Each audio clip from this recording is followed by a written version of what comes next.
नमस्कार, मैं हूँ नेहा पांडे और स्वागत करती हूँ आप सभी का इंक पब्लिकेशन के यूट्यूब चैनल इंक हेयर पर।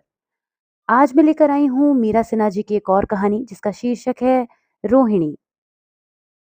कंस उस भविष्यवाणी से बहुत डर गया था कि वसुदेव और देवकी का 8वां पुत्र उसे मार डालेगा। वैसे भविष्यवाणी ना भी हुई होती तो भी वृष्णि वंश के राजकुमार वसुदेव की जनता में बढ़ती लोकप्रियता निरंकुश शासक कंस के मन में डर पैदा कर चुकी थी, क्योंकि जन विद्रोह किसी भी शासक के तख्ता पलट में अहम भूमिका निभाता है। बस उसे एक लोकप्रिय नायक की आवश्यकता पड़ती है, और वह वसुदेव के रूप में जनता को मिल चुका था। पहले तो उसने अपनी चचेरी बहन देवकी का विवाह करके वसुदेव रूपी संकट को संबंधी के अस्त्र से काटना चाहा, पर भविष्यवाणी ने यह सिद्ध कर दिया कि निकट भविष्य में यह संकट उसके ऊपर आएगा। वह चाहता तो तुरंत वसुदेव और देवकी का वध कर देता, पर उससे तो जन विद्रोह होने की संभावना और बढ़ जाती। इसलिए उसने वसुदेव और देवकी को कारागार में डाल दिया और वृष्णि वंश के लोगों को चुन चुनकर मारता रहा। वसुदेव ने अपनी दूसरी पत्नी रोहिणी को कुछ विश्वस्त साथियों के हाथ सुरक्षा की दृष्टि से अपने अभिन्न मित्र नंद बाबा के घर पहुंचा दिया, जहां रोहिणी अपने पति से विलग होकर नंद बाबा पर आश्रित होकर जीवन काट रही थी। सुनती रहती कि बहुत ही सुनियोजित ढंग से कंस को समाप्त करके प्रजा को उसके अत्याचारों से मुक्त करने की योजना बन रही थी। पर वह कब योजना कार्यान्वित हो सकेगी और वह अपने पति से मिल सकेगी, इसकी प्रतीक्षा में उसके यौवन के वर्ष पर वर्ष निकलते जा रहे थे। और उस पर भी उसके दुख का किसी को अनुमान तक न था। जब देखो तब देवकी के दुखों के बारे में चर्चा होती रहती। नंद बाबा उससे और यशोदा से कहते रहते, कुछ सुना आप लोगों ने? देवकी भाभी का पुत्र हुआ और उसके जन्म का समाचार सुनते ही कंस कारागार में आया और भाभी के गोद से नवजात शिशु को उठाकर ले गया और वध कर दिया। देवकी भाभी रोती कलपती रह गई। देवकी भाभी के दुख की कोई सीमा नहीं है। 9 मास तक जिस बच्चे को गर्भ में रखती है उसका जन्म होता है, उनकी आंखों के सामने उस बच्चे को मार दिया जाता है। भाभी जैसी दुखियारी नारी का कोई उदाहरण जगत में दूसरा न मिलेगा। रोहिणी सब कुछ चुपचाप सुनती और सौतिया डाह से जल उठती। उसे तो इन सब में देवकी का दुर्भाग्य नहीं, सौभाग्य दिखाई देता। पति सुख उसे मिल रहा था, भले ही कारागार में सही, और 9 महीनों तक अपने गर्भ में पलते शिशु की एक एक संरचना का अनुभव करती थी। और एक मैं हूं जिससे न पति का सुख मिला ना मातृत्व का। फिर भी दुखियारी देवकी है, वह नहीं। उसे जब जब देवकी के घर ठहरने की बात पता चलती, वह अपने कक्ष में जाकर घंटों रोती रहती। अपना दुख दर्द किससे कहे? उस समय तो पूरे राजनीतिक जगत में केवल वसुदेव और देवकी के प्रति हुए अन्याय की चर्चा होती, और गुपचुप देवकी के 8वें पुत्र को बचाने का और उसे कंस के विरुद्ध जननायक के रूप में प्रशिक्षित करने की योजना बन रही थी। उसमें से बहुतों को यह भी नहीं पता था कि वसुदेव की एक पत्नी रोहिणी भी है, जो नंद बाबा के आश्रय में रह रही थी। ऐसा उपेक्षित और तिरस्कृत जीवन था उसका। ऐसा तो किसी ग्राम्य स्त्री का भी नहीं होता। अपना पति, अपनी गृहस्थी, अपने बच्चे, सभी कुछ तो उसका होता है। भले ही राजनीतिक जगत में उसकी कोई पहचान ना हो, पर उसका क्या? ना तो उसे साधारण स्त्री की भांति गृहस्थी का सुख मिला और न ही राजकुलों की तरह पहचान। नंद बाबा के घर में उसे हर प्रकार का सुख था, पर थी तो वह आश्रिता ही। नंद बाबा कर जमा करने मथुरा गए थे। वहीं उन्हें देवकी के गर्भपात की सूचना मिली थी। बड़े ही व्यथित हृदय के साथ वो गोकुल लौटे। आते ही यशोदा से बोले, सुना तुमने? देवकी भाभी का 7वां गर्भपात हो गया है। 6 पुत्र आंखों के सामने पैदा होते ही मार दिए गए और 7वें का गर्भपात हो गया। इतना सुनते ही रोहिणी बिफर उठी। हाँ, सबको देवकी का दुख ही दिखाई देता है। पति का सुख उसे मिल रहा है, भले ही कारागार में क्यों न हो। मातृत्व का सुख भी उसे प्राप्त होता है, भले ही उसके पुत्र जन्म लेते ही मार दिए जाते हैं। पर 9 महीने गर्भ में रखने का सुख तो उसे मिलता है। और एक मैं हूं जिसे न कभी पति का सुख मिला और न मातृत्व का। फिर भी संसार की दृष्टि में देवकी का दुख बड़ा है। हर कोई उससे ही सहानुभूति रखता है। मेरा दुख कोई समझता नहीं है, और क्यों समझेगा? मेरा अस्तित्व ही क्या है? इतना कहकर रोहिणी रोती हुई अपने कक्ष में चली गई। नंद और यशोदा हतप्रभ खड़े थे। सच में उन्होंने रोहिणी का दुख कभी नहीं समझा। वह किस मानसिक यंत्रणा से गुजर रही थी, यह उन लोगों को आज समझ में आया। किस मुंह से उसे सांत्वना दें? रोहिणी अपने कक्ष में आकर रोते रोते कब सो गई उसे पता ही नहीं चला। तभी उन्हें लगा कि उनके पास वासुदेव जी आए हैं और प्यार से उनके अंगों को सहला रहे हैं। वह एकदम उनसे लिपट कर बोली, कहाँ थे इतने वर्षों तक? मैं कितने वर्षों से विरह अग्नि में जल रही हूँ। उत्तर में वसुदेव ने उन्हें मुस्कुराकर देखा। रोहिणी बोली, अब मुझे छोड़कर कभी मत जाना। और वे दोनों एकाकार हो गए। अचानक रोहिणी की तंद्रा भंग हो गई। क्या अभी तक जो कुछ भी वह अनुभव कर रही थी, वह स्वप्न था या यथार्थ था? कुछ पता नहीं। उसने उठकर दिए की लौ तेज की। कक्ष का द्वार केवल उड़का हुआ था, सांकल नहीं लगी थी। शायद वह सांकल लगाना भूल गई थी। उसने द्वार खोलकर बाहर की ओर देखा। रात्रि का अंधकार चारों तरफ फैला हुआ था। सारी सृष्टि निद्रा में लीन थी। किसी का भी दूर दूर तक नामो निशान नहीं था। तो क्या उसने स्वप्न देखा था? पर इतना जीवंत स्वप्न कि अभी भी पुरुष स्पर्श का रोमांच उसके शरीर में व्याप्त था। तो क्या वसुदेव जी आए थे? पर वे तो मथुरा के कारागार में हैं। वहां से आना उनका संभव नहीं है। तो क्या स्वयं नंद बाबा आए थे? छी छी, मैं भी क्या सोचने लगी। उन्होंने तो मुझे सदैव आदर किया है। कुछ नहीं, यह मात्र स्वप्न था। स्वप्न समझकर रोहिणी निश्चित हो चली थी और लगभग सब कुछ भूलकर सामान्य हो चली थी।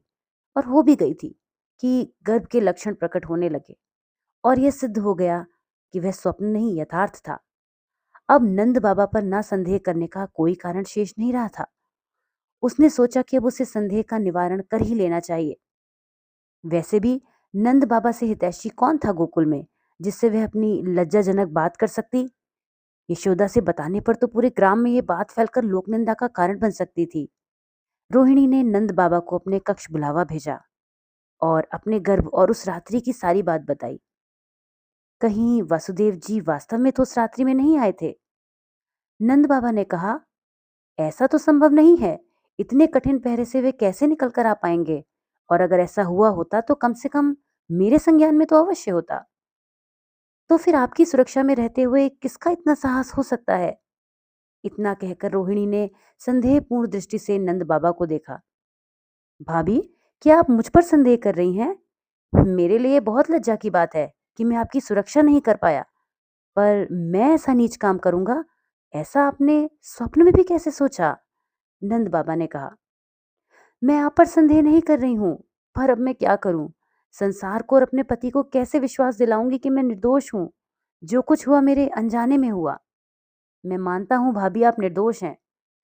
चलिए हम इस समस्या का कोई ना कोई समाधान ढूंढते हैं। नंद बाबा बहुत अधिक चिंतित हो रहे थे।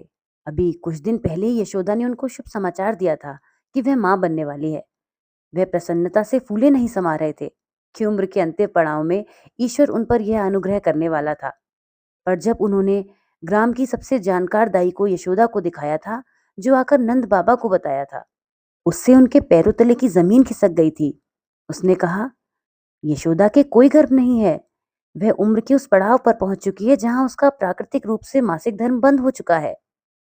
नंद बाबा ने दाई से कहा, वह भूल कर भी यह बात यशोदा से ना कहे, वरना वह यह मानसिक आघात नहीं सह पाएगी। जब तक हो सकेगा उसका यह भ्रम बनाए रखना होगा। ना होगा तो गर्भ के पूर्ण होने के समय कोई शिशु लाकर उसके गोद में डाल दिया जाएगा। पर कैसे? अभी वे उस चिंता से जूझ ही रहे थे कि रोहिणी भाभी ने एक और चिंता उनके सिर पर डाल दी। जैसे जैसे रोहिणी भाभी के गर्भ का समय व्यतीत होगा, वैसे वैसे इस खबर को संसार से छुपाना मुश्किल हो जाएगा। फिर क्या होगा? वासुदेव क्या सोचेंगे? मैं उनकी पत्नी की सुरक्षा नहीं कर पाया, और अगर कहीं रोहिणी भाभी की तरह वसुदेव की दृष्टि में भी मेरे लिए संदेह आ गया, तो यह मेरे लिए बहुत लज्जाजनक बात होगी। मथुरा जाकर वसुदेव को इस स्थिति से अवगत कराना ही होगा। वैसे भी वसुदेव और देवकी के 8वें पुत्र को तो बचाना ही है, जिसकी जोर शोर से वसुदेव के हितैषी लोगों में मंत्रणा चल रही है। उसके बारे में भी पता करना है। नंद बाबा अपने परम हितैषी मित्र वसुदेव से कारागार में मिले। जीर्ण शीर्ण वस्त्रों, मलिन मुख वाले वसुदेव देवकी को देखकर उन्हें अत्यंत दुख हुआ। वसुदेव से किसी को भी अकेले मिलने की कंस ने अनुमति नहीं दी थी। प्रहरियों के पहरे में ही कोई उनसे मिल सकता था। नंद बाबा के समझ में नहीं आ रहा था कि वे अकेले में बात कैसे करें। वसुदेव ने प्रहरी को इशारा किया। वह वसुदेव और नंद बाबा को एकांत में छोड़कर थोड़ी दूर चला गया। वसुदेव ने नंद बाबा से कहा, मित्र, तुम कुछ कहना चाहते हो? निसंकोच कहो। यह प्रहरी कहने को तो कंस का आदमी है, पर समय समय पर मेरी सहायता करता है। हम लोगों के ऊपर कंस का अत्याचार इससे सहन नहीं होता है। हाँ, अब बताओ, यशोदा भाभी कब तक खुशखबरी सुनाएंगी? यह सुनकर नंद बाबा की आंखों में आंसू आ गए। बोले, मित्र, माँ बनना हर किसी के भाग्य में नहीं होता है। यशोदा माँ नहीं बन रही है और ना ही इस जीवन में कभी बनेगी। मैं यह समाचार यशोदा को नहीं दे पा रहा हूँ। वह बच्चे की आस लगाए बैठी है। और उधर रोहिणी भाभी। मित्र मुझे क्षमा करना, मैं उसकी सुरक्षा नहीं कर पाया। बस इतना कहकर नंद बाबा ने तीव्र रुदन प्रारंभ किया। नंद बाबा का रुदन और उनकी बात सुनकर वसुदेव एकदम विचलित हो गए। क्या हुआ रोहिणी को? क्या मेरी रोहिणी अब इस संसार में नहीं है? मैंने तो तुम्हारी सुरक्षा में उसे छोड़ा था। फिर क्या हुआ? नंद बाबा ने थोड़ा धैर्य धारण किया और बोले, ऐसी कोई बात नहीं है। रोहिणी भाभी सकुशल हैं, पर माँ बनने वाली हैं। न जाने वह कौन था जिसे मेरा डर भी न था और रात्रि में आकर उनका सतीत्व भंग कर गया। मैं उनकी सुरक्षा नहीं कर पाया और सबसे बड़ी बात यह है कि रोहिणी भाभी मुझे ही संदेह की दृष्टि से देख रही हैं। पर सच तो यह है कि जब यह बात यशोदा और संसार को पता चलेगी, तो सभी मेरे चरित्र पर संदेह करेंगे। यही चिंता मुझे खाए जा रही है। मित्र, तुम तो मुझ पर संदेह नहीं कर रहे हो ना? नहीं मित्र, न तो मुझे तुम पर अविश्वास है और न रोहिणी पर संसार को कैसे विश्वास दिलाएंगे? फिर क्या किया जाए? लोकापवाद से रोहिणी भाभी को कैसे बचाया जाए? नंद बाबा ने कहा। वसुदेव ने बताया, ऐसा करो, कुलुगुर गर्ग के पास चले जाओ। वह विद्वान है, शायद इस समस्या का कोई समाधान बताएं। इधर रोहिणी जब से नंद बाबा मथुरा गए हैं, उनके लौटने का एक एक दिन प्रतीक्षा कर रही थी। हालांकि उसे समझ में नहीं आ रहा था कि नंद बाबा और वसुदेव मिलकर कौन सा ऐसा उपाय ढूंढेंगे जिससे वह लोकापवाद से बच सकेगी। कहीं वसुदेव जी भी उस पर अविश्वास करके उन्हें चरित्रहीन न समझ लें, तो फिर क्या करेगी?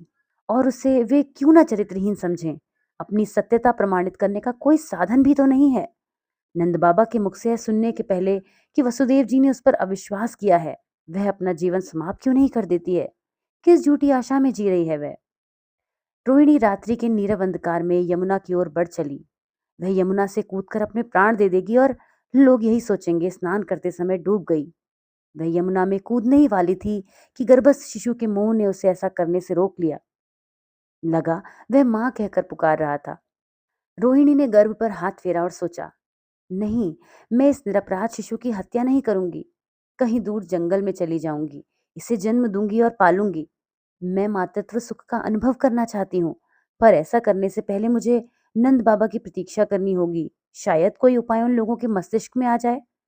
रोहिणी का एक एक दिन एक एक वर्ष की भांति व्यतीत हो रहा था। वह दिन में न जाने कितनी बार यशोदा से पूछती कि नंद बाबा के आने का समाचार मिला कि नहीं। भोजन करना तो उसने लगभग छोड़ ही दिया था। मलिन वस्त्र केश खोले वह अपने कक्ष में पड़ी रहती। यशोदा सोचती, पति का समाचार जाने की आकुलता से उसकी यह दशा हो रही है। पति का विरह उसे व्याकुल करता रहता है। अभी कुछ दिन पूर्व ही रोहिणी के मुख से सब कुछ सुन चुकी थी, इसीलिए मधुर शब्दों में उसे बस सांत्वना देती रहती। नंद बाबा गर्ग ऋषि के पास पहुंचे और रोहिणी की समस्या बताई, साथ ही यशोदा के झूठे गर्भ की बात भी बताई। गर्ग ऋषि सुनकर थोड़ी देर सोच में पड़ गए, फिर दोनों हाथ ऊपर उठाकर बोले, ईश्वर, तुम्हारी लीला तुम ही जानो। तुमने इन सारी समस्याओं का समाधान कर दिया। फिर नंद बाबा से बोले, देवकी की 8वीं संतान को तो बचाना ही है। इसके लिए हमने कंस के कुछ प्रहरियों को अपनी ओर मिला लिया है और हमने सोचा था कि किसी भांति किसी गरीब की नवजात कन्या को क्रय करके हम देवकी की 8वीं संतान को बाहर निकालकर उसके स्थान पर उस कन्या को पहुंचा देंगे। अब प्रश्न यह था कि वसुदेव के 8वें पुत्र को किसी ऐसे स्थान में रखा जाए जहां उसका अच्छे से लालन पालन हो और यह रहस्य कि वह देवकी का पुत्र है रहस्य बना रहे। यशोदा के गर्भ की बात गांव वालों को पता है। अब जब वसुदेव का 8वां पुत्र उत्पन्न होगा, तो उसे वसुदेव रात्रि के अंधकार में यशोदा के पास पहुंचा देंगे और यशोदा और गांव वालों को यही लगेगा कि यशोदा के पुत्र उत्पन्न हुआ है और यह रहस्य केवल गिने चुने लोगों के पास रहेगा कि वह पुत्र वसुदेव और देवकी का है, यशोदा का नहीं। और रही रोहिणी की बात, तो अभी जो देवकी का गर्भपात हुआ है, उसके संकर्षण विधि द्वारा रोहिणी के गर्भ में प्रतिस्थापित कर दिया गया है। यह बात संसार के सामने मैं स्वयं प्रचारित करूंगा और इसके लिए शीघ्र गोकुल आऊंगा। वसुदेव इस बच्चे को अपना नाम देंगे। वैसे भी रोहिणी जब वसुदेव की पत्नी है, तो वह पुत्र वसुदेव का ही कहलाएगा। नंद बाबा समाधानों सहित वापस लौटे। रोहिणी को पता चला कि वह लौट आए हैं, तो वह मलिन वस्त्र और बिखरे केश के साथ नंद भवन की ओर दौड़ पड़ी। नंद बाबा ने उसकी आंखों में प्रश्नों की आकुलता पढ़ ली और आंखों ही आंखों में उन्हें सांत्वना दी। नंद बाबा यशोदा से मथुरा की, कंस की, वसुदेव और देवकी की बात करते रहे और रोहिणी सारी बातें सुनती रही। पुनः वह अपने कक्ष में जाकर नंद बाबा की प्रतीक्षा करने लगी। यशोदा रोहिणी के मन में उठते हुए तूफान से अनजान थी। यहाँ तक कि वह अपने बारे में भी अनजान थी कि उसने मातृत्व की झूठी आशा लगा रखी है। जब नंद बाबा ने रोहिणी को वसुदेव का संदेश देने की बात कही, तो उसने नंद बाबा से कहा, फिर तुम विलंब क्यों कर रहे हो? तुरंत जाकर रोहिणी बहन को वसुदेव जी का संदेश दो। नंद बाबा रोहिणी के कक्ष में पहुंचे। रोहिणी द्वार के पास खड़ी उन्हीं की प्रतीक्षा कर रही थी। नंद बाबा ने सिलसिलेवार उन्हें सारी बातें बताईं। गर्ग ऋषि ने जो रोहिणी की समस्या का समाधान बताया था, वह भी बताया। केवल यशोदा के झूठे गर्भ और देवकी के 8वें पुत्र को वसुदेव से गोकुल पहुंचाने की बात छुपा गए। स्त्रियां वाचाल होती हैं। कहीं ये रहस्य उन्होंने किसी से कह दिया तो सारी योजना धरी की धरी रह जाएगी। रोहिणी को यह सोचकर दुख तो बहुत हुआ कि भले ही वह लोकापवाद से बच गई, पर उसका पुत्र नहीं, देवकी का कहलाएगा। संसार केवल यह जानेगा कि उसका गर्भाशय केवल देवकी के पुत्र को जन्म के लिए निमित्त मात्र है। उसका मन करता है कि वह चिल्ला चिल्लाकर संसार को बताए कि यह पुत्र केवल मेरा है, इसमें देवकी का कोई अंश नहीं है। पर उसे पता है कि उसमें इतना साहस नहीं है कि वह सच बोल सके। इसीलिए उसे इसी झूठ के साथ जीना होगा। समय व्यतीत हुआ। रोहिणी ने एक पुत्र को जन्म दिया और लोग उसे देवकी का पुत्र समझते रहे, पर वह उसकी माँ थी। यशोदा भी माँ बनी, पर बिना किसी प्रसव वेदना के। यह सभी के लिए अचंभित कर देने वाली बात थी। यशोदा अपना संपूर्ण प्यार अपने पुत्र कृष्ण पर लुटाती रही। बलराम रोहिणी के पुत्र थे। कहने को तो कृष्ण के बड़े भाई थे, पर वह तो शरणागत थी। उड़ती उड़ती खबरें भी उस तक पहुंचती थी कि देवकी का 8वां पुत्र जीवित है और वह संभवतः गोकुल के ही किसी घर में था, क्योंकि मथुरा के बंदीगृह से गोकुल ही सबसे पास था। इसी कारण कंस ने गोकुल के नवजात शिशुओं का वध करना प्रारंभ कर दिया था। देवकी का 8वां पुत्र कृष्ण ही है, इस बारे में भी संदेह होने लगा था। परिणाम स्वरूप कृष्ण को मारने के लिए कंस ने नित नए नए षड्यंत्र, जिसे कृष्ण अपनी सूझबूझ से असफल कर देते थे, और जन जन के चहेते बन गए थे। यदि कृष्ण वास्तव में देवकी के पुत्र हैं और भविष्यवाणी के अनुसार यदि वे कंस को मारकर वसुदेव को कारागार से मुक्त करेंगे और मुक्त के साथ वह वसुदेव के पास चली जाएगी, तो भी उसके पुत्र के साथ पक्षपात अवश्य होगा, क्योंकि बलराम को अपना नाम देकर उन्होंने केवल उसे लोक निंदा से बचाया। ऐसा रोहिणी सोचती, पर क्या करे वह। बलराम बलशाली अवश्य थे, पर कृष्ण के पास तो न जाने कितनी विशेषताएं थीं। सबसे अधिक तो उनमें लोकनायक बनने के गुण थे। समय बीता और कंस के पूर्ण विश्वास हो जाने पर देवकी का 8वां पुत्र कृष्ण ही है, कंस ने उन्हें मथुरा बुलावा भेजा। दोनों भाई मथुरा पहुंचे। कंस ने कृष्ण को छल से मारने के विचार से ही उन्हें मथुरा बुलाया था, पर बाजी पलट गई और कंस का वध हुआ। रोहिणी न जाने कितने वर्षों बाद अपने पति से मिली। देवकी तो अपना पुत्र पाकर धन्य हो गई थी, और पुत्र भी ऐसा जिसकी धाक संसार में जम गई थी। रोहिणी का पुत्र संसार की दृष्टि में केवल कृष्ण का बड़ा भाई था। यद्यपि कृष्ण उसे बहुत सम्मान देते थे, पर इस सच्चाई से रोहिणी कैसे मुख मोड़े। रोहिणी का पुनः गर्भ ठहरा, और अब की बार वह गर्भ निसंदेह वसुदेव का होगा। पूर्व राजस्वी वैभव में वह उनके पुत्र को जन्म देगी, देवकी की भांति कारागार में नहीं। रोहिणी अपने मन को समझाती, पर उसने पुत्र नहीं पुत्री को जन्म दिया। 2 भाइयों की इकलौती बहन सुभद्रा, पर पुत्र की माता होने का जो गौरव होता है, वह उन्हें नहीं प्राप्त हो सका। पर क्या करे वह, विधाता से तो नहीं लड़ सकती। बस उसे इसी बात का संतोष है कि भले ही उसने चाहे जैसा जीवन जिया हो, उसके पुत्र का नाम इतिहास में अमर रहेगा, भले ही कृष्ण के अग्रज के रूप में, क्योंकि कृष्ण युगांतकारी पुरुष के रूप में अपने जीवन काल में ही प्रतिस्थापित हो चुके थे। तो आप सुन रहे थे मीरा सिन्हा जी द्वारा रचित ये कहानी रोहिणी। कैसी लगी कमेंट सेक्शन में जरूर बताइएगा। और मैं नेहा पांडे फिर मिलूंगी आपसे किसी और कहानी के साथ इसी चैनल पर। तब तक के लिए धन्यवाद।